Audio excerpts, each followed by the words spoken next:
Today I'm going to be talking about emotions. I'm going to suggest to you that emotions are one of the most powerful things that drive human behavior, and I want to understand whether or not I can help you to understand customer emotions better.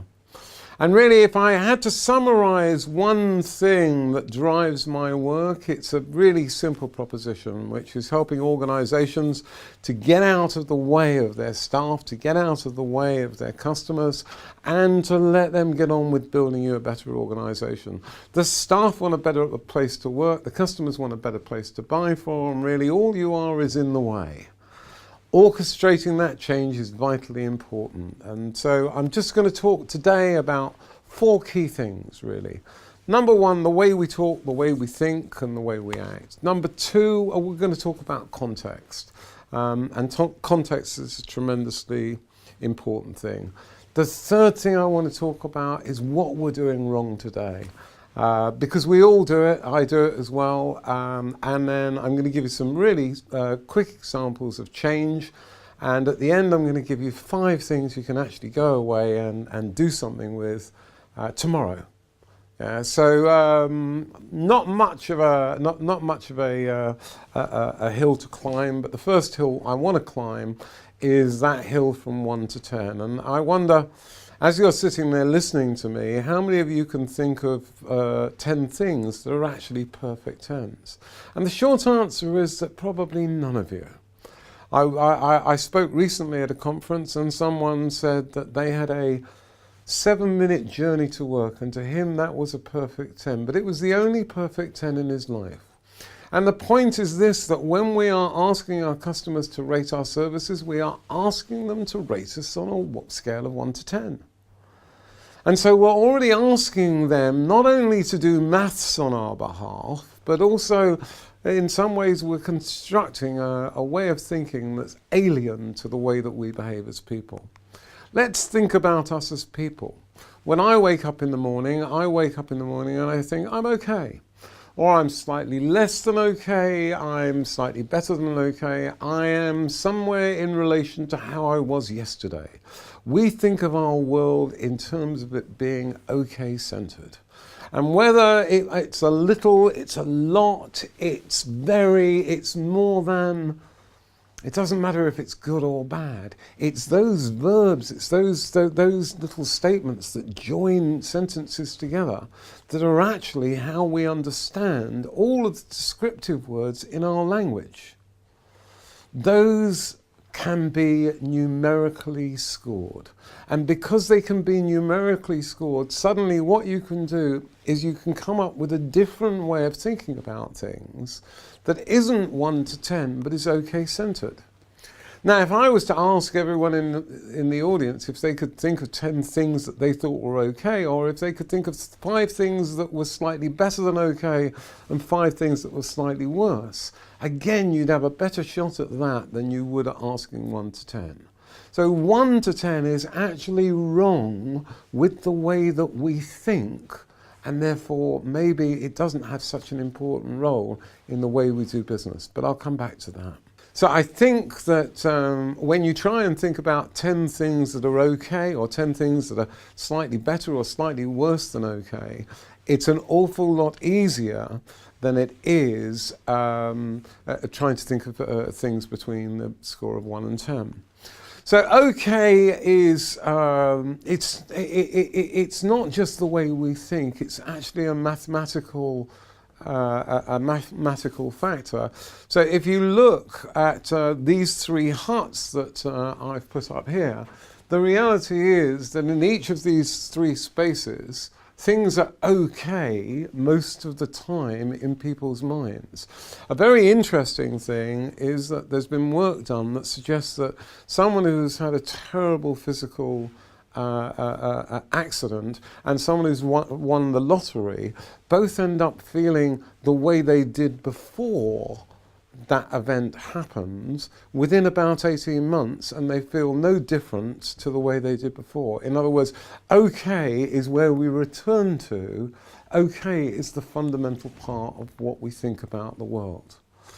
So I'm not going to bore you with the maths of this, but basically OK-centered maths is the maths of physics. It's Heisenberg's uncertainty principle and all of those wonderful, wonderful things described in the human condition by simply, yeah, it's all right, it's okay, it's a little better, it's a little worse. That's the way it works. So let's talk about that in a business context. Well, the reality is that sometimes things work and sometimes things don't. And this is really where the rubber meets the road when the phygital experience, when perhaps the thing you're expecting doesn't arrive, when the service you're expecting doesn't arrive, or when there's something wrong, that's when our experience suddenly needs some kind of support. And it's going to have to be very different support to what we get today. The conversation in which someone tells you at length that it's not going to get solved, and that's after they've taken a lot of information from you, is not going to be acceptable in the future. We're going to require a different approach to escalation. We're going to require a different approach to these things. And where does that difference in approach come from? It comes from context. So let's talk very briefly about context and context in escalation. One of the things that my work does show me is that over the next couple of years, the investment in AI is going to increase dramatically. And as a result, pretty much any kind of interaction is going to be both driven by or supported through some kind of AI application within the next couple of years. And whether you're talking to a bot as being your front interface, an app, or you're talking to an agent, behind that is going to be sitting some AI, and that's going to be part of your business decisioning systems. And that's going to create a new level of data, and I'm sure Jonathan and the guys are going to talk to you about that if they haven't already. But those additional layers of data are going to be vitally important as time moves forward. And when we talk about context, here is a classic example. This is one of my favorites. So there's the word sick, and there's the word sick as well. And what's wonderful is that if it's my youngest daughter saying something sick, that means that she's just seen an unbelievable film. If it's my mum talking about being sick, that means I've got to get on the motorway and I've got to get in my car because she is not well. The difference of context is in some ways that simple, but it's also a very complicated subject. But you will be pleased to know that through our research, what we found is that context applies in at least 20 languages. So if we can score things using an OK-centered model, what we can do is we can build a context, and context is king. So let me give you an example of that.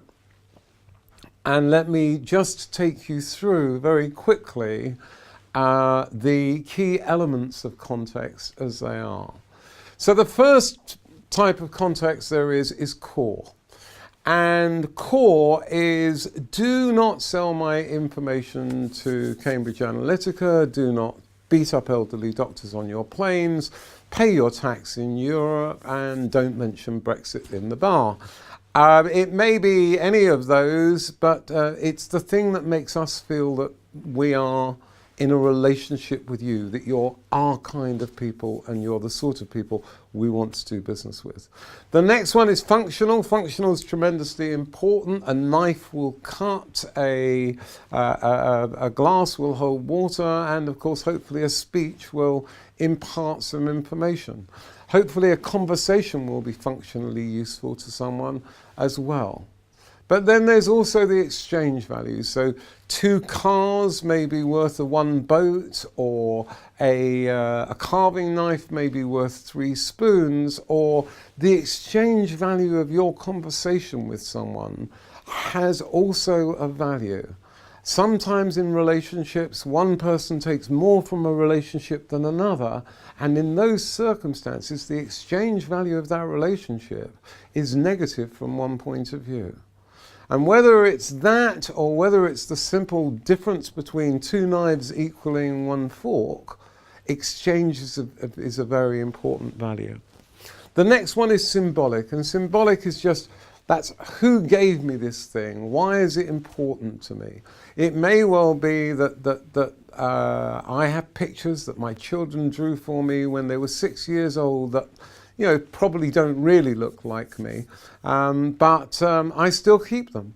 And organizations, they talk about their symbolic relationship with you. They talk about the value of their relationships with you. Certainly, we all remember when the banks said that they wanted to treat special people in an extra special way and that they were here for the journey.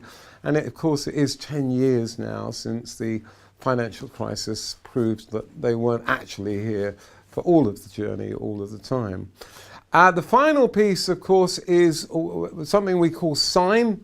It's the value of detail. And if you look around, and I wish I was in the room with you, but at the moment, I'm sure there's a room full of elegantly dressed people, all looking absolutely wonderful. And if you look around at yourselves, it's the difference between your shoes, it's the difference between your ties. It's certainly the difference between all of those different Mercedes out there that makes you decide whether or not you like them or not. Experience is made up of all of those things, and all of those things have a key role to play. Whoops, sorry. And so once you've got an OK-centered model, then what you're able to do is you're able to score all of these things in such a way that makes it simple to understand for anyone in your organization. As an ex-member of big business, my biggest challenge was someone would come to me and say the customer is angry. And what I want to know in 2 or 3 sentences at most is how angry. Because if you can't tell me how angry, you're not telling me anything at all. What you're telling me is I need to go and talk to a customer and find out for myself. So if you can start to build yourself a simple context-based model that says a customer is a little, a lot, is very, is too much, is whatever, suddenly you are using normal conversation in a normal way to describe customer situations. Because why do businesses get it wrong today? It's because we don't do exactly that. Look at the young man on the screen. Is this the moment to be explaining the terms and conditions to that young person? Is this the moment to be asking them for their account number, for their delivery number, for their bank details, or the 3rd letter of their password? I don't think it is. And I think that most people in this room will realize that this is not the moment for that. So when we think about voice of the customer, when we think about what's going on, we also actually need to think about the behavior of the customer as well. It's not just voice of the customer, it's the behavior that is so tremendously important. We all understand human behavior really well. We do it socially, we do it in our places of work, we do it in our families, we do that all of the time. But discussing it at work is a completely different thing. There we talk about things that we can't really put a handle on, like being a little more empathetic, or the 1 to 10 based scoring systems. These are not actionable. A little, a lot, too much and very, these are actionable. And that's the important thing. So when we think about what businesses do wrong today, the problem is that we do not discuss things in a simple enough way that we all understand the outcome. We end up with too many acronyms, too many different ways of expressing things, too many complex theories, rather than the customer liked this, didn't like this, didn't care about that, and wants us to do more of this better. I have probably described the truth of many people's situation in that simple phrase for a lot less money than it's taken them to find out the same answer.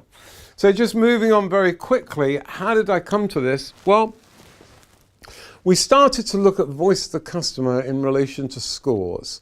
And what we found was some very interesting things was that the voice of the customer, what people said when they answered the questions, what people said didn't match what they actually put on or what they actually put on forms in terms of the scores. So with Trustpilot, the number one thing that people would say was, I wish I could give people 0 stars. And that seems to be a frequent occurrence there. With things like satisfaction, things like effort and things like Net Promoter, what we found was that the voice of the customer information simply didn't match up with what was being scored. And then we realized the first missing piece, and it's this: more than happy, more than unhappy, more than able, more than satisfied, more than difficult. And once you start adding more than, suddenly you have more insight into the questions that your customers are asking you to respond to. For instance, there's a huge amount of stuff written in customer experience about giving people wow moments. I wish someone would give me a wow moment, but what I know is without a more than score, I could never tell an organisation that you've given me a more than moment. So just to be clear, when I talk about what we're doing wrong today, we may be trying to give people wow moments, but we're not recording them. And not only are we not recording them, we're also talking in a way that means that we're asking our customers to explain themselves mathematically in a system that they don't quite understand, rather than simply asking them to say, what did you think of this? And getting them to respond in a simple human way. So when we added our zero center to all of this, what we found was that we could make sense easily of what voice of the customer was without using scores. We could simply take the words and score them mathematically. So I'm just going to very quickly take you on a case study. This is courtesy of my friends at Subtitles. It's a piece of work that we did on Waitrose and Partners. And Waitrose, as you know, is a tremendously well thought of brand. And what they allowed us to do was they allowed us to go into their contact center and start listening to phone calls. Now, the interesting thing about phone calls is that you can hear what's going on. You can literally hear the sentiment, you can hear the anger, you can hear what's going on more easily. But the same rules that apply to the contact center also apply to your digital channels. So whether or not it's a chat on with an agent, whether or not it's a chat bot, whether it's a piece of AI-driven communication, doesn't matter. But it happens that contact centers are really easy to do. Because you can start out in a contact center by saying, does this customer sound angry? And if they do sound angry, then maybe there's something we should do about that. So what we did for Waitrose was we looked at about 120 different things. There's a huge number of them there. You'll be able to look at those in a little more detail when you get the pack. And then we'd start to focus in. So this is almost like high-speed photography. This is slow motion for experiences, where we look at things like emotional baggage. We look at the amount of time between different parts of a conversation. We look at the ums and the ahs. We look at the whats, and we start to hear what's going on. And in order to give you an example of that, here's possibly what a beginning of a conversation might be. And no, this isn't from Waitrose, I made this one up. But basically I'm sitting there thinking, my time is passing, I want to tell you what's important to me, my priority is important to me, and I don't want, if my call's important, answer it.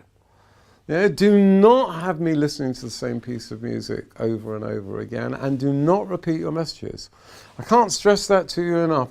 If you repeat your message 3 times in a row, your customer is 5 times more likely to leave the conversation.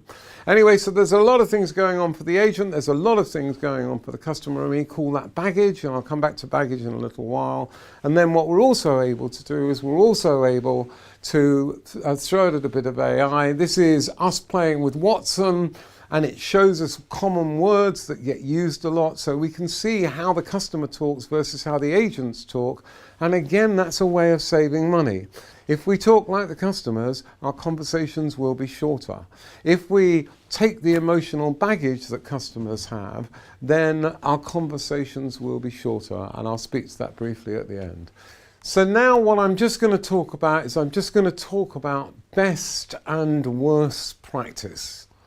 Now, I'm an expert in customer experience, as is everybody else in the room, because you're all customers. But what I can tell you is that your staff and your customers know more about what's good and bad in terms of your performance than you do. So what we do is we get the customer, our client, to start thinking about what does good and what does bad look like, and therefore they start to work out what is the best practice they want to make more of and what is the worst practice they want to get rid of. The important thing there is if it's done in the right way, it's a non-blame culture, it becomes part of fun, it becomes part of a daily habit of improvement. So the practical point of view is that there are two main arcs. I know there's a lot on here, but I've covered them all. Basically, there is the functional arc, this orange sort of line here. It may well be that I can get exactly what I wanted out of the conversation and still feel completely dissatisfied by it. I know that that happens in a lot of cases, and certainly that happens to me more often than I'm happy with. And then there are times when I walk into a shop and they can't give me what I want, or I phone someone, they can't give me what I want, but they're so nice about it and they're so helpful that I think the next time I'm going to do business, I'm going to do business with that person. So from a practical point of view, understanding whether or not you're giving an emotionally good experience, a functionally good experience, a good exchange, and all of those pieces. If you're looking at your experience through the eyes of your staff and customer and simply playing the best elements of those, suddenly you've got an approach to change that's an absolute winner. So the outcomes for Waitrose, really the most important things that we did was we identified a way of looking at best and worst practice. That means that they're on a path now that they started then, and they will continue probably ad infinitum, because they will always be looking to improve. They will always be looking to compete in the challenging market. Obviously, we identified some things for them very quickly that were useful, but we compared their different channels. And for Waitrose, that was a really important thing. The telephone experience does not match the in-store experience, was the feedback that we got from the client. And so they said, this is not okay, we're going to change that. And within a few days of starting to make those changes, customers were saying, this is like talking to a partner in a store. So something really simple, really straightforward was identified that made customers feel better and made the agents feel better as well. Again, does that sound like common sense? Well, it is, because it is. So just to finish off, before I get to the end, there's always going to be a bad guy in the story, and here is the villain of the piece from your point of view. It's Amazon. Amazon is built around habits. It's built around understanding your habits and understanding the emotional role of your habits. And if your organization isn't thinking about itself as part of the habits of your life, it's not doing what Amazon is doing today. And that's a real challenge for you. So finally, I just want to talk briefly about a survey that we did. So we wanted to interview the people of Dublin. We wanted to find out what they thought about Dublin Bus. And so we created this, we created a chatbot, and this is Charlie the chatbot, and he would engage you in a conversation. And although it was programmed, it wasn't really AI. We gave it the feel of AI. He made a few jokes and various things along the way. And by understanding context and understanding context properly, what we were able to do was to get 70% of the people to complete. The average person spent 11.5 minutes doing our little experience. They didn't think they were doing a survey for 11.5 minutes. They thought they were having an experience. So simply by thinking about people as people, thinking about them more as in the way that we do socially, we were able to leverage that in terms of doing things like using a bot to find out that what people thought about Dublin Bus was they do a pretty good job of running a bus service.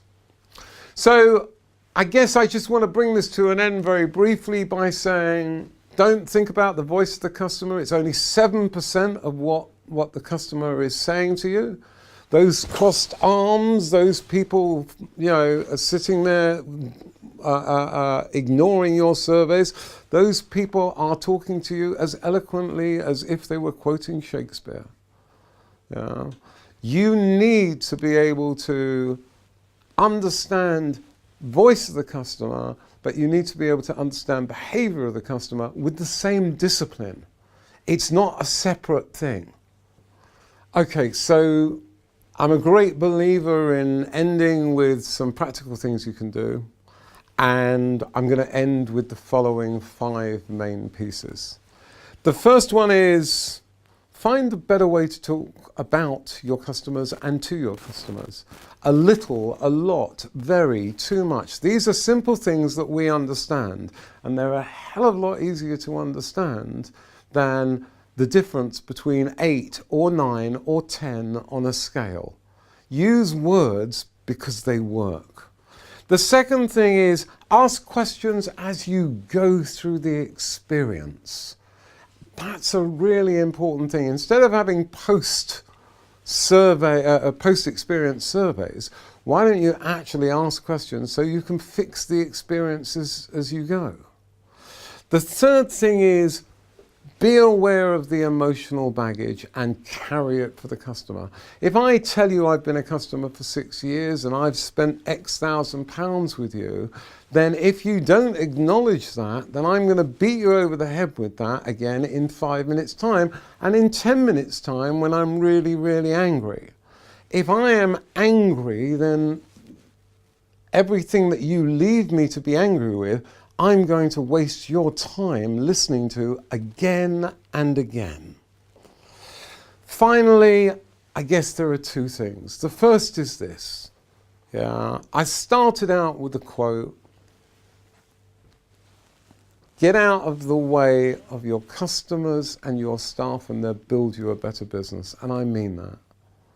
That is a vital job of management. And I speak as someone who's been in big business management for most of my working life. I know you won't believe I'm older than 21, but in fact, getting out of the way of your staff and customers is really, really important. And then the final piece is this.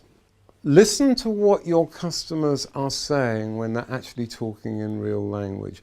Think about what you're talking about as a business.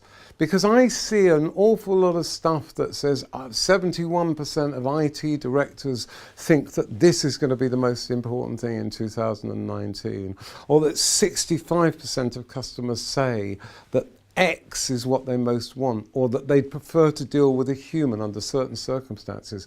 That's only because they've never met a better robot. No one would have voted for the ATM as being a way to deal with a bank years ago. So as Henry Ford said, if I'd have asked the customers what they wanted, they would have asked for faster horses. You need to think about innovation as part of the way that you do business every day. And with that, I'm going to hand you back. Thank you.